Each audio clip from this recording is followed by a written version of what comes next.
आज हम लोग स्टार्ट करने वाले हैं न्यू लेक्चर, जिसके अंदर हम ऑर्गेनिक केमिस्ट्री के अंदर प्लस नेम रिएक्शंस वगैरह कवर किए हुए।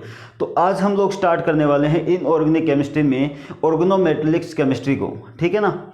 तो उसके अंदर भी हम एक क्राइटेरिया लेके चलेंगे, जैसे कोई टॉपिक हो गया जहाँ से नंबर ऑफ क्वेश्चंस ज़्यादा पूछे गए हैं, जैसे कि CSI या नेट की अगर हम बात करते हैं, या IIT जैम की बात करते हैं, या गेट की बात करते हैं, या टिफर के एग्ज़ाम की बात करना चाहता हूँ कि यहाँ पे इस चैनल पे जितने भी टॉपिक आपको करवाए जाएंगे, करना चाहता हूँ ये देखना यहाँ पे इस चैनल पे जितने भी टॉपिक आपको करवाए जाएंगे, यानी डायरेक्टली ये देखना कि उससे लास्ट ईयर के कितने क्वेश्चंस यानी डायरेक्टली पूछे गए हैं।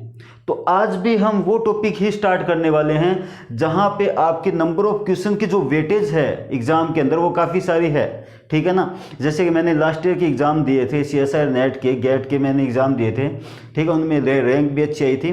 बट मैं आपको यही बोलना चाहता हूँ कि उस वही टॉपिक्स जो बार बार वो एग्ज़ाम वाले पूछ रहे हैं, वही टॉपिक मैं यहाँ पे करवाने वाला हूँ।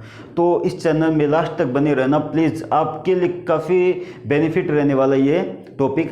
और हाँ, सबसे इम्पोर्टेंट बात, अगर आपके इस टॉपिक को करने के बाद अगर आपके क्वेश्चन सोल्व हो रहे हैं तो वो बहुत अच्छी बात है। अगर सोल्व नहीं हो रहे हैं तो प्लीज़ कमेंट बॉक्स में ज़रूर बताना कि इस क्वेश्चन का आंसर क्या होगा। ऐसा नहीं है कि अगर मैंने कोई टॉपिक सपोज करो कुछ बता दिया और आप पूछ रहे हैं किसी अदर टॉपिक से क्वेश्चन, ऐसा नहीं है। हम वेटेज यानी आपके जो जितने भी ये इनऑर्गेनिक केमिस्ट्री है उनके ये जो टॉपिक्स है वो 1 बाय 1 लेके चलेंगे, ठीक है ना।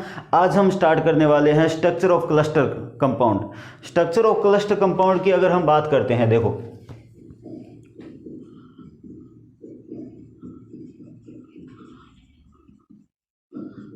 क्लस्टर कंपाउंड,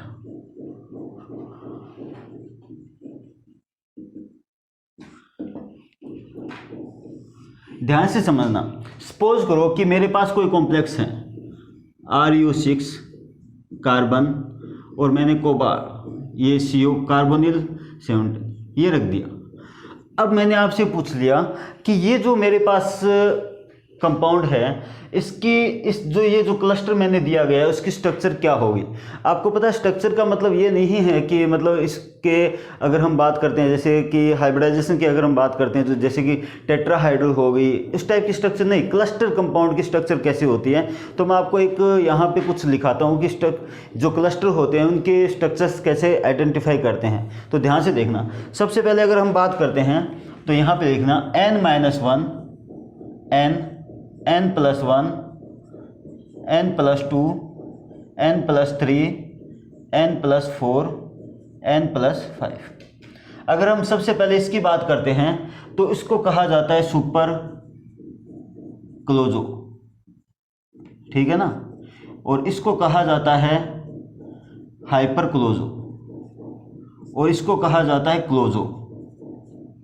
और ये होता है नीडो, ये होता है अरेक्नो, ये होता है क्लेडो और ये होता है हाइपर। तो सबसे इंपॉर्टेंट बात कि यहाँ तक ये सबसे ज़्यादा पूछे जाते हैं।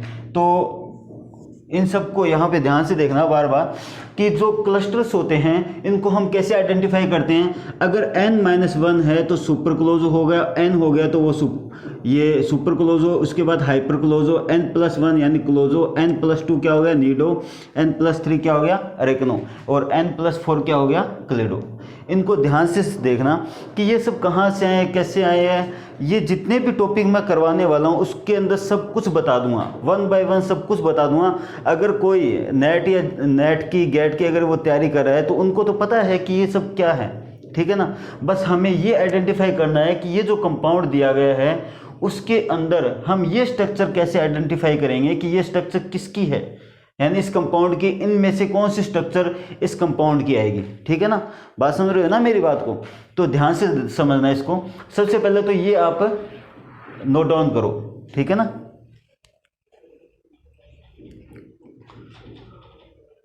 ठीक है, अब स्टार्ट करते हैं। देखो ध्यान से समझना इसको।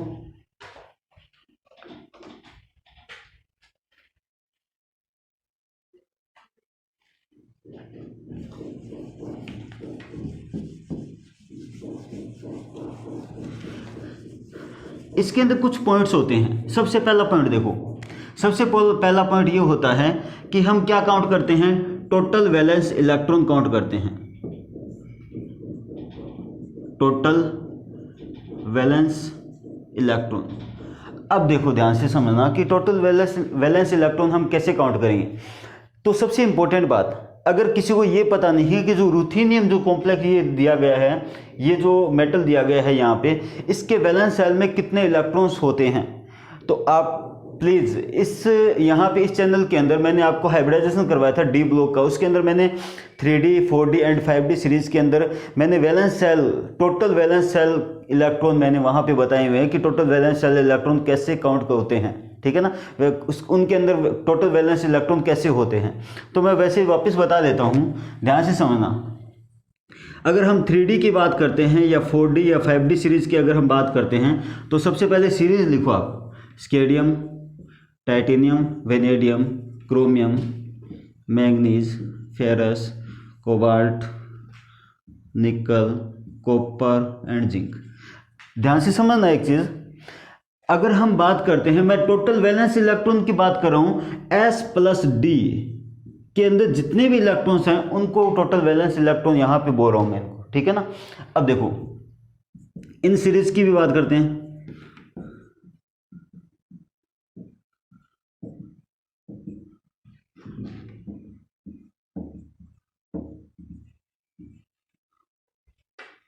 अब एक चीज़ देखना, अगर किसी को ये पता नहीं है कि ये सीरीज़ कैसे याद की जाती है, तो प्लीज़ इस चैनल के अंदर मैंने आपको पहले ऑलरेडी बता चुका, हाइब्रिडाइजेशन करवाए, वहाँ पे ट्रिक भी बताई हुई है कि उनको कैसे याद करते हैं। तो इनके अंदर सबसे पहले देखो, इनके अंदर वैलेंस शेल के अंदर इलेक्ट्रॉन्स होते हैं 3, 4, 5, 6, 7, 8, 9, 10, 11, 12। अब देखो यहाँ पे रूथेनियम जो है, इसके वैलेंस शेल में कितने इलेक्ट्रॉन्स हैं, 8 हैं। यहाँ पे देखो फेरस वाले सीरीज के अंदर आ रहा है, फेरस वाले में है ना, रो के अंदर, तो इसके अंदर हम बात करते हैं। अब देखो यहाँ पे टोटल वैलेंस इलेक्ट्रॉन काउंट करेंगे ना, तो रूथेनियम के अंदर कितने, 8 है, तो 8 × 6, क्योंकि 6 रूथेनियम है। और कार्बन के वैलेंस शेल में सबको पता है इलेक्ट्रॉन कितने होते हैं, 4 होते हैं। जो कार्बोनिल कंपाउंड है यहाँ पे CO, आपको पता है ये कितने इलेक्ट्रॉन डोनेट करता है, एक न्यूट्रल लिगेंड होता है, वो मैं आपको उसके बाद बता दूंगा कि हेप्टिसिटी कैसे फाइंड आउट करते हैं, उसके न्यूट्रल लिगेंड्स कौन से होते हैं, वो हम कोऑर्डिनेशन केमिस्ट्री के अंदर हम फाइंड आउट करेंगे। लिगेंड्स के अंदर कितने इलेक्ट्रॉन डोनर, कोई भी अगर हमारे पास कोई लिगेंड होता है वो कितने इलेक्ट्रॉन अपने डोनेट कर सकता है और कितने इलेक्ट्रॉन नहीं डोनेट करता है। सबसे पहले सबसे इंपॉर्टेंट बात मैं आपको बताऊँ कि इलेक्ट्रॉन कितने डोनेट कर सकता है, तो ध्यान से समझना एक, अगर मेरे पास सपोज करो 7 इलेक्ट्रॉन्स हैं, ठीक है ना, 7 इलेक्ट्रॉन्स हैं, अब प्लस लोन पेयर वाला भी मैं हूँ, ठीक है। अब मुझे ऑक्टेट कंप्लीट करने के लिए कितने इलेक्ट्रॉन की नीड होती है, 1 इलेक्ट्रॉन की नीड होती है। सबसे पहले तो मैं अपना ऑक्टेट कंप्लीट करूंगा, उसके बाद मैं डोनेशन के बारे में सोचूंगा, ठीक है ना। ऐसा नहीं है कि मैं सबसे पहले मैं अपना इलेक्ट्रॉन डोनेट ही करने के लिए बैठ जाऊं, है ना। ऐसा नहीं होता है कि कोई भी एलिमेंट जो होता है सबसे पहले अपना ऑक्टेट कंप्लीट करता है, उसके बाद वो डोनेट करता है। सपोज करो कि यहाँ पे मैंने मेटल रख दिया, मेटल, ठीक है ना। अब यहाँ पे कोई भी एटम है, सपोज करो X एटम है, और इसके पास वैलेंस शेल के अंदर टोटल इलेक्ट्रॉन्स हो गए, यानी 7 इलेक्ट्रॉन्स हो गए, उसने 1 इलेक्ट्रॉन लिया सपोज करो, ठीक है ना, उसका ऑक्टेट कंप्लीट हो गया। अब दूसरा मेटल आएगा ना, तो ये जो X है वो अपने 2 इलेक्ट्रॉन डोनेट कर सकता है यहाँ से डायरेक्ट, ठीक है ना। ये भी इलेक्ट्रॉन डोनेट कर सकता है, फिर ये भी इलेक्ट्रॉन डोनेट कर सकता है, यानी उसके बाद जितने भी मेटल जुड़ने वाले हैं उनको वो 2 इलेक्ट्रॉन पेयर के अंदर डोनेट करता है। मेरी बात समझ रही है ना, क्या बोलना चाहता हूँ मैं, कि जितने जो भी एटम्स होते हैं वो सबसे पहले अपना ऑक्टेट कंप्लीट करने की कोशिश करते हैं, उसके बाद डोनेशन के बारे में सोचते हैं, ठीक है ना। अगर उनका ऑक्टेट कंप्लीट नहीं है तो सबसे पहले वो ऑक्टेट करें कंप्लीट, उसके बाद वो डोनेशन करेंगे, चाहे उसके पास नंबर ऑफ इलेक्ट्रॉन्स कितने भी हो, ठीक है ना। ये सब लोगों ने पढ़ा होगा, रीड किया होगा। तो स्टार्ट करते हैं। देखो, तो कार्बोनिल जो होता है वो अपने 2 इलेक्ट्रॉन डोनेट करता है, यानी ये न्यूट्रल लिगेंड होता है, 2 इलेक्ट्रॉन डोनेट करता है, तो 2 × 7 कितने हो गए टोटल इलेक्ट्रॉन्स, देखो 48, यहां से देखो प्लस 4 प्लस 34 कितने हो गए? 38, यानी 84 plus 48 plus 38,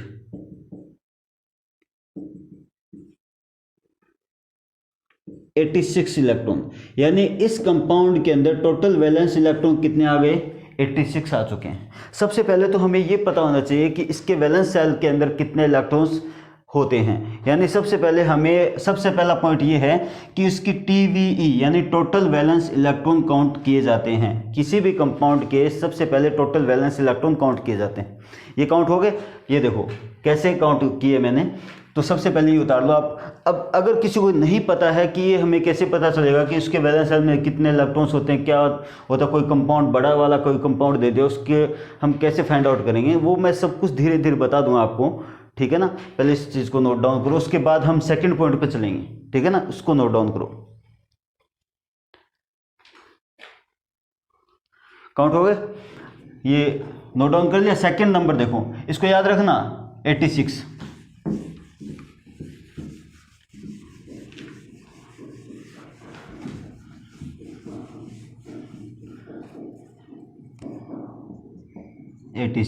second number polyhedral electron count.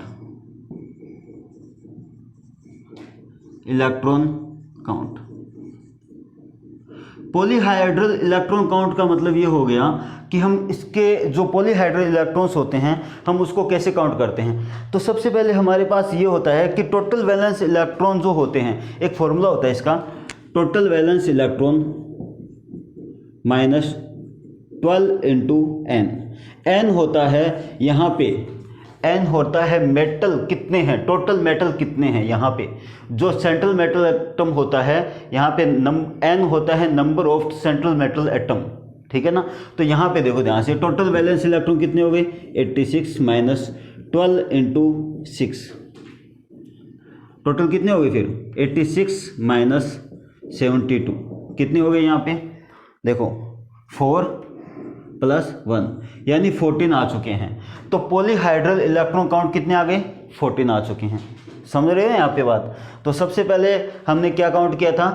Total valence electron हमने काउंट किए। तो सेकंड नंबर हमने क्या काउंट किया? पॉलीहाइड्रल इलेक्ट्रॉन काउंट किए थे, ठीक है ना। ये ऐसे काउंट किए जाते हैं, इसको ध्यान रखना इस फॉर्मूले को, क्योंकि एक चीज़ और हम रीड करते हैं, मेटल बॉन्ड्स क्या होते हैं। टोटल अगर कोई मेटल्स होते हैं, सपोज करो यहाँ पे 6 मेटल्स है ना, इनके अंदर मेटल बॉन्ड्स कितने हैं। सपोज करो 2 मेटल आ गए तो इसके में मेटल बॉन्ड्स कितने हैं, तब भी इसी टाइप का एक फॉर्मूला आएगा, उसको भी ध्यान रखना, ठीक है ना।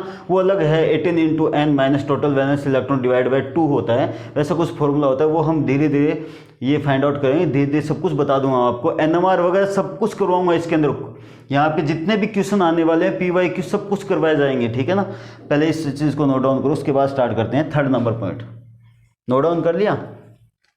अब यहाँ पे मैं बता देता हूँ थर्ड नंबर, पेयर की बात करते हैं। पेयर, आपको पता है पेयर का मतलब क्या होता है? जोड़ा होता है ना।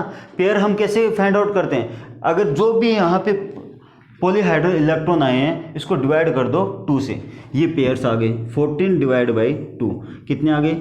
7 आ चुके हैं पेयर। अब देखो ध्यान से समझना, अगर किसी को नहीं पता है कि क्या कुछ हो गया क्या कुछ नहीं हुआ, तो ध्यान से समझना। सबसे पहले हम लोगों ने क्या किया, कोई कंपाउंड है हमारे पास, बहुत सारे कॉम्प्लेक्स आने वाले, मैं आपको देने वाला हूँ पूरी सीरीज। यहाँ पे जितने भी PYQ क्वेश्चन सब दूंगा मैं आपको, ठीक है। सबसे पहले हमारे पास कोई कंपाउंड आ गया, सबसे पहले फाइंड आउट करते हैं टोटल वैलेंस इलेक्ट्रॉन काउंट, ठीक है ना। अगर नहीं पता, वापस बता रहा हूँ, अगर नहीं पता है कि रुथेनियम के वैलेंस सेल में इलेक्ट्रॉन्स कितने होते हैं, प्लीज़ हाइब्रिडाइजेशन की जो सीरीज मैंने आपको हाइब्रिडाइजेशन करवाया, वहाँ पे सब कुछ करवाया गया है, तो वो देख लेना एक बार जाके, ठीक है ना। उसके बाद पॉलीहाइड्रल इलेक्ट्रॉन काउंट कहते हैं, उसका फॉर्मूला होता है total valence electron minus 12 into N. N होता है total number of metal atom, यानी central metal atom, total number of central metal atom, ठीक है ना। उसके बाद पेयर अगर हम फाइंड आउट करना चाहें तो कितने आगे? पेयर कितने हो? डिवाइड बाई 2, यानी जितने भी यहाँ पे आने वाले हैं पॉलीहाइड्रल इलेक्ट्रॉन, उसको डिवाइड बाई 2 से करना है। ये हमारे पास पेयर आ गए। ये आ गई एन की वैल्यू, एन की वैल्यू। अब ध्यान से देखना, एन इक्वल्स टू 7, ठीक है ना। अब मुझे ये बताओ, हमारे पास हम लोगों ने क्या देखा था, n-1, n+1, n+2 ऐसा कुछ देखा था, यही तो देखा था हम लोगों ने, ठीक है ना। अब मुझे ये बताओ कि ऐसा क्या करें, यहाँ पे देखो n होता है, यहाँ पे n ये होता है, n ये होता है, तो मुझे बताओ n की वैल्यू कितनी है, 6 है, n इक्वल टू कितना है, 6 है। अब इसके अंदर कितना ऐड करें कि यहाँ पे 7 आ जाए अपना, तो यहाँ पे क्या ऐड करेंगे, n+1, यानी 6 + 1 कितना आ गया, 7। तो n+1 ये तो है, n+1 ये सुपर क्लोजो, ये कौन सा हाइपर क्लोजो, ये क्या हो गया, क्लोजो। तो ये जो हमारा क्लस्टर है, ये जो हमारा क्लस्टर है वो क्या हो गया, क्लोजो टाइप का हो गया। समझ में आई बात। अगर किसी को नहीं पता है कि मैंने ये कैसे फाइंड आउट किया, तो प्लीज़ वीडियो को रिवाइंड करके वापस देख लेना कि कैसे हम इसको फाइंड आउट करते हैं। अगर वीडियो कुछ ज़्यादा ही स्लो है तो उसकी जो प्लेबैक स्पीड है उसको इंक्रीज करके देख लेना, सबको समझ में आ जाएगा। सबसे इंपॉर्टेंट बात, अगर आप लोगों ने ये कंपाउंड समझ में आ गया तो मैं बहुत सारे कंपाउंड आपके सामने जो PY के क्वेश्चंस है वो लेके आऊँगा। वो 1 बाय 1, स्टेप 1 कौन सा है, टोटल वैलेंस इलेक्ट्रॉन, फिर पॉलीहाइड्रल इलेक्ट्रॉन काउंट, फिर पेयर्स। उसके बाद ध्यान रखना यहाँ पे n क्या है, n क्या है, मेटल्स, जो सेंट्रल मेटल एटम होता है उसकी वैल्यू होती है n, ठीक है ना। उसके अंदर कितने ऐड किए जाते हैं, -1 करेंगे तो कौन सा होगा, अगर n की वैल्यू n के बराबरी है तो कौन सा होगा, n+1 आ गया तो कौन सा होगा, n+2 आ गया तो कौन सा होगा, वो 1 बाय 1 देखेंगे, ठीक है। अब इस लेक्चर के अंदर फिलहाल इतना ही। उसके बाद यहाँ पे अगर आपको कोई डाउट होता है, कुछ भी डाउट होता है तो वो पूछ लेना।